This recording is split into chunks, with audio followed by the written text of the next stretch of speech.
మెదక్ జిల్లా నార్సింగి మండల కేంద్రంలో మత్స్యకారులు ఆర్థికంగా ఎదగాలనే ఉద్దేశంతో రాష్ట్ర స్థాయిలో మత్స్యకారులకు సబ్సిడీ ఇస్తూ రాష్ట్ర ప్రభుత్వం ఆదుకుంటుందని ఏవో యాదగిరి అన్నారు. సోమవారం నార్సింగి మండల పరిధిలోని కసాన్పల్లి చెరువులో నార్సింగి మత్స్యశాఖ సభ్యుల ఆధ్వర్యంలో చేప పిల్లలు విడుదల కార్యక్రమాన్ని ఏర్పాటు చేశారు.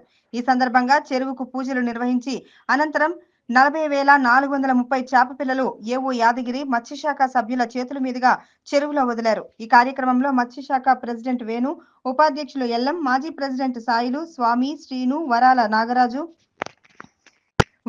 రాజు, వట్టపు ఆగమయ్య తదితరులు పాల్గొన్నారు.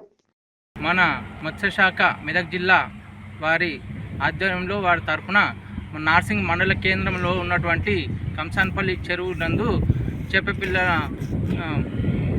విత్తనాలను ఈరోజు విడిచిపెట్టడం జరిగింది.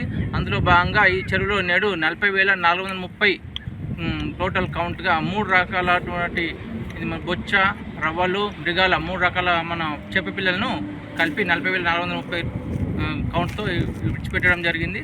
వీటిని మన నార్సింగ్ మండల సొసైటీ బెస్తవారి సంఘం సొసైటీ వాళ్ళు మంచిగా అభివృద్ధి చేసుకొని వృద్ధి చెందాలని కోరుకుంటున్నాను. మన సమీకృత మత్స్యాభివృద్ధి పథకం ద్వారా మత్స్యశాఖ నుండి ఈ నార్సింగి గ్రామంలోని కన్సన్పల్లి చెరువు నందు 40,440 చేప పిల్లలు 3 రకాలుగాను ఈరోజు మన మత్స్యశాఖ తరఫున ఈ సంఘము ఆధ్వర్యంలో మరి అదే మాదిరిగా ఈ యొక్క ఏఓ గారి ఆధ్వర్యంలో చెరువులో విడుదల చేయడం జరుగుతుంది. రహు, బొచ్చ, కట్ల. నా పేరు వట్టపు సాయిలు, మత్స్య పారిశ్రామిక సహకార సంఘం మాజీ అధ్యక్షుడిని. నార్సింగ్ మండల్ కాశంపల్లి చెరువులో గల చేప విత్తనాలు మన మత్స్య పారిశ్రామిక సహకార సంఘం మెదక్ వారి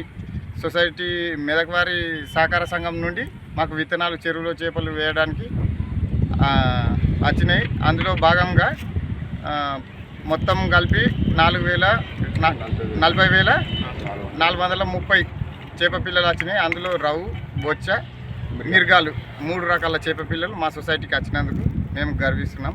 దానివల్ల మా మత్స్య పారిశ్రామిక సహకారంకు ఉన్న ప్రతి ఒక్క సభ్యులకు వృద్ధి చెంది బాగుపడతామని ఆశిస్తున్నాం.